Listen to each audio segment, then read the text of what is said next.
what a great dinner for a fabulous guy. I think everyone in this room would agree with that. Absolutely. Yes. Yep. One thing I want to tell you is, through all these years, how much I know Dave loves his family.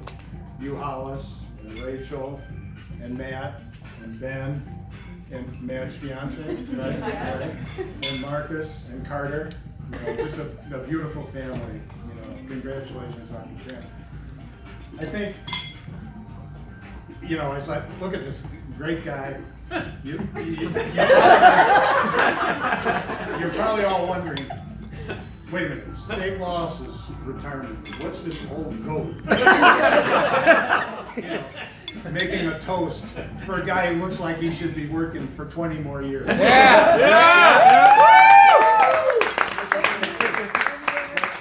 There's a reason. There's a reason.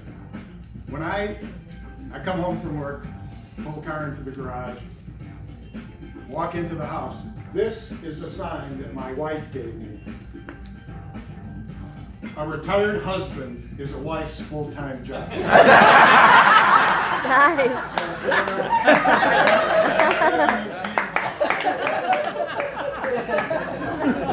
And Hollis isn't that way. She wants David home. So. Sarah, don't worry. I'm not retired. But, you know what? I don't do this very much, but I had to do this one time for my son's, my older boy's wedding, and we gave the rehearsal dinner, and Sarah and I, you know, gave a toast, had to give a toast at that wedding. And actually Dave was there, Ed was there, Bernie was there, I think Brent was there as well. And I tend to be a little bit long-winded, and I get up and I start talking, you know, I do my part first before Sarah. And I look at Dave out in the audience, and he's going, get the part. So finally, I finished. I did go a little overboard, I think, a little too long. And I go to give the microphone to Sarah. Sarah, she had fallen asleep. And then she finally takes the microphone and says, well, Johno talked so long that I forgot what I was going to say. So Dave, I promise I'm not going to go on too long. Too late. But you're not getting the hook yet. And anything, I think anybody who knows Dave, if there's anyone who has more friends than Dave, I don't know who it is. And I'm glad that I got a chance to meet and re-meet some of the people besides just the radiology partners and stuff, because a lot of them are here. But I've known Dave for 44 years, and we go back a long time and have told a lot of stories. But it's so nice to see his buddies from high school. Wayne is here with his wife. Wayne's over here.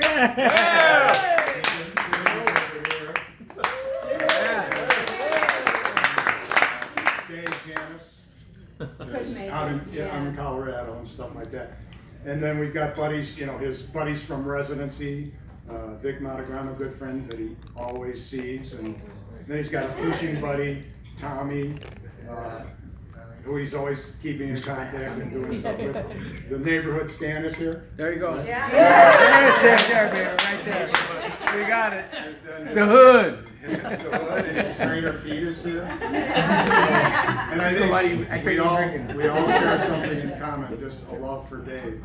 So it's kind of a mixed company here. We got some radiologists. We've got all of his humongous circle of friends. But I just thought I'd give you some of my recollections of Dave and things that you may or may not know. Dave is one of the most courageous guys I've ever known in my life. And you may not know that. Yeah. Pretty crazy. We would talk about our summer jobs. You know, everyone had a summer job. They did what they did. You know what I'm saying? But The CTA bus. Ice cream jerk. Okay, you know, a soda jerk at Baskin Robbins. You know, that was my big claim to fame. By the way, you don't want to know what we put in those ice cream jerks.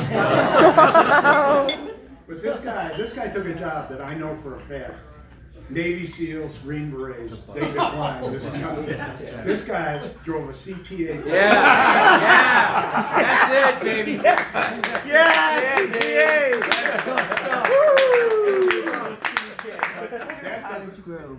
There's something much greater. You want to talk about courage. Who knows what a great musician Dave is? Oh, double read. Double read. This is going. Wait. What instrument did he play? The oboe. Yeah. Oboe, Dave yeah. is an accomplished prodigy, an oboist. Prodigy. Someone who plays the oboe is an oboist? That's right. Double read. And double reed. Double reed. Harder with a double reed, right? So, he was a member of the Chicago Junior Symphony Orchestra. He'd travel from Joliet down there all the time. Really? He was Is that true? a fantastic musician. And then when he went into college, Double read. you know where this is going? So when he went to college, he was pre-med, but he wanted to pursue his music. oboe. And so he was a member of the Marching Illini, the famous band that played at halftime during the football games and stuff like that. And who went to Illinois? Ed and I. Okay, great.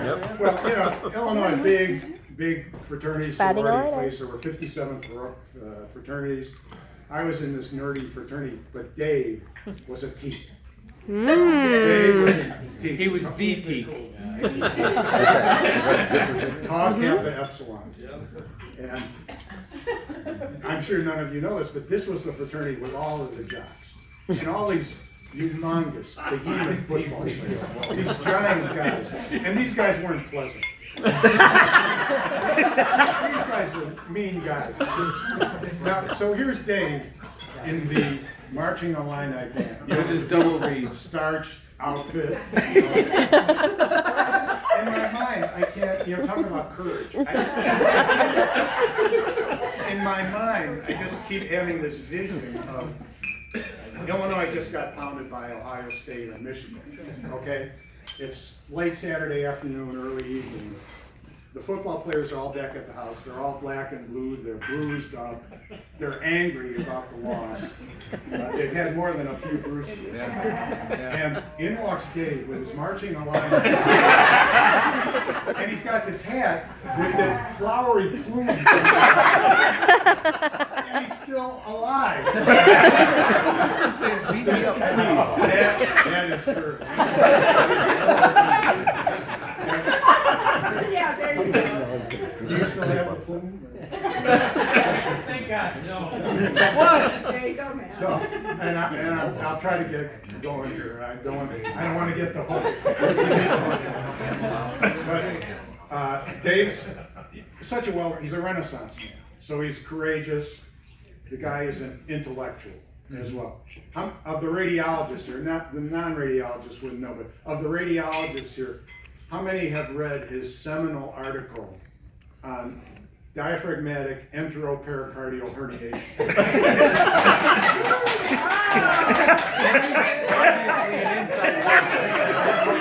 I knew you read it. For those of you who don't do medicine, that means when your guts fly up into your heart. And I still, what was it, Lars Larson or Hans Hansen? Nils Nelson. No, that was the name of the patient. Dave, That's even HIPAA. through our career in Aurora, he always would help me out on tough gastrointestinal cases. We like that kind of shit. One day I was having, now the interventional guys will really appreciate this, but in the olden days before robotics and laparoscopic surgery, when you had a gallbladder attack, they actually operated on you and took your gallbladder out. And would have all the stones in it and stuff. But every once in a while, the stone could pop out of that gallbladder and it'd go in a little tube called the bile duct. So what would happen is, when the surgeon was worried that there might be one of these stones in this little bile duct, when they did the surgery and took the gallbladder out, they'd leave a little rubber tube called a T-tube in there. And it would be in the tube, in the duct, and then it would come out your skin. And then over about 6 weeks after surgery, a little tract would form so that you could get in there without having to operate the patient again. So we got this case, and unfortunately I was on duty that day, I had to do it. And so this patient had a stone left in that tube, and we had to get it out. Call Dave. So, well, eventually I had to. So you could put little wires down into that tube, and then use a little wire to snake it out, and there's like a little bunch of wires at the end called a basket. And I'm just trying for 1 hour, 2 hours. I can't get this thing out. I can't get this thing out. And the patient was a delightful patient. She was a really nice lady. She actually worked in the hospital on medical records, and so it could be pretty informal with her. So I said, Dave, I can get this stone. I can kind of get it out, but I can't get it all the way out. And Dave comes in. What should we do? And Dave's thinking, and he's looking. He says, John, this is our problem. The gallstone is gravity dependent, which means it's heavier than water or bile or whatever might be in there. So the stone kept flowing away from me as I'm trying to snatch this thing out. So Dave says, that's the whole problem. You've got her laying on her bed. It's gravity dependent. It's flowing away from you. He says to the patient, Mrs. Taylor, would you please stand up? Sit up. Patient stands up. The three of us are standing up in the special procedure room. And he proceeds to go, come on, baby. And the stone pops right out. The man is a genius.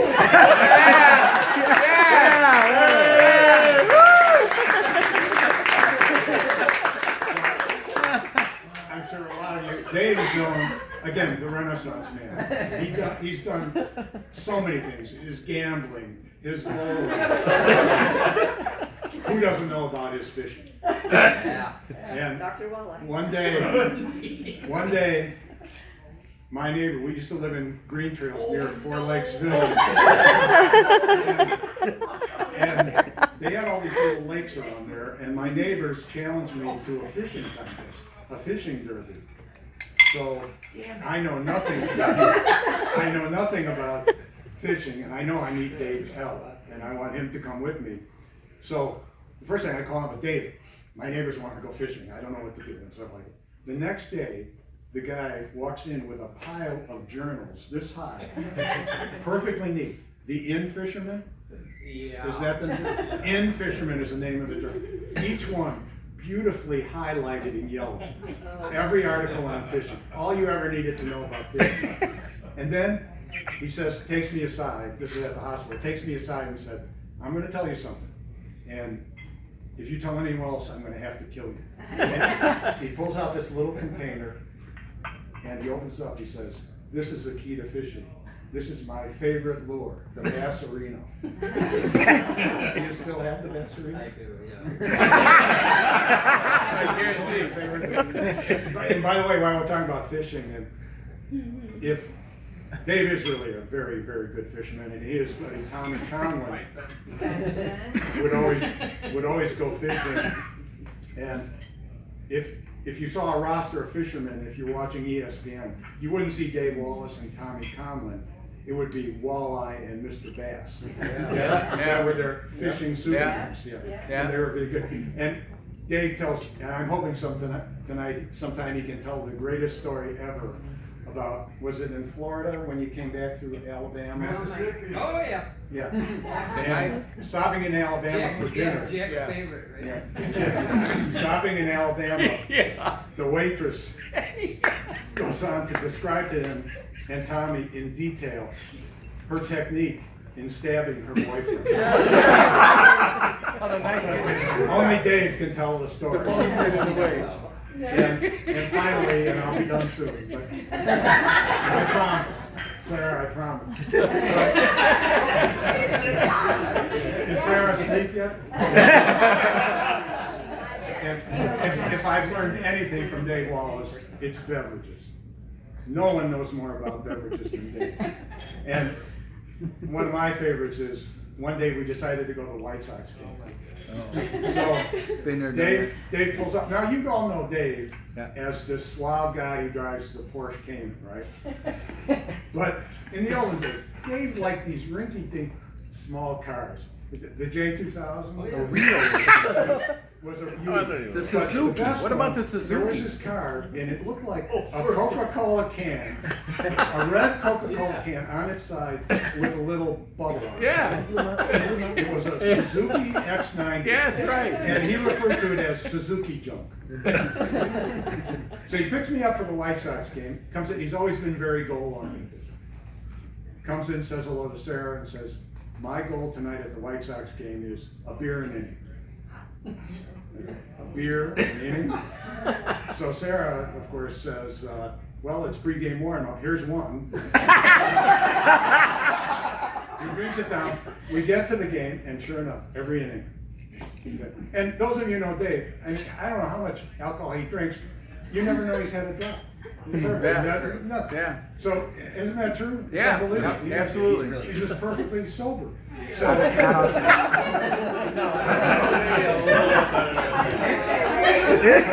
we're going on inning by inning by inning, and he's coming through. No question. We're in the 8th inning. The guy has not gone to the washroom yet. And he looks at me, and it's totally sober. I haven't finished my first Slurpee.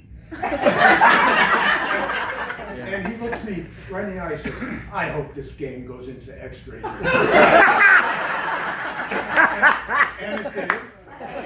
And it was fantastic. He did it. What a great guy.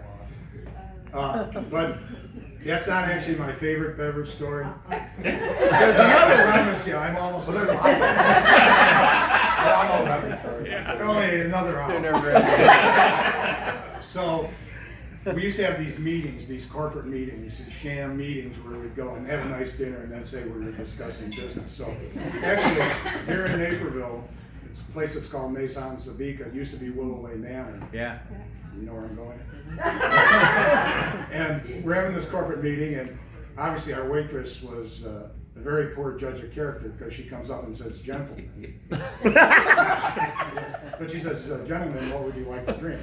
So I don't know what to drink. And I looked at her, I said, Dave, what do I need? Dave says, you need a Manhattan. Oh, I heard. Yeah. So I say, how do you drink? He says, so I do the Manhattan, and within seconds, the burning pain was so great. It just hurt so much. But then a few minutes after that, Everything was good. Oh my gosh. Oh, yeah! Dave, this is for you. I'd like to make a toast to Dave. Yes. To Dave Wallace and his family. To Dave Wallace. Here. The best. The greatest guys God ever created. Everyone loves him. We wish him and his family all the health and happiness for years and years. And all the joy of fishing and bowling and traveling and all the great things you do. And I've been assured by our commissioner that he's a lifelong member in perpetuity. He's in. Fantasy football. And Brent has assured me that he will reserve your spot at the Foundry every year for the Final Four Thursday game. And he's gonna save your seat. And he's got a beer mug for you, or do you have his beer mug? Today. Salute!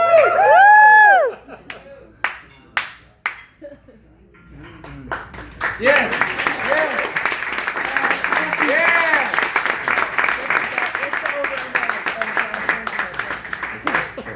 Yes! Yes! Wow. Stabbing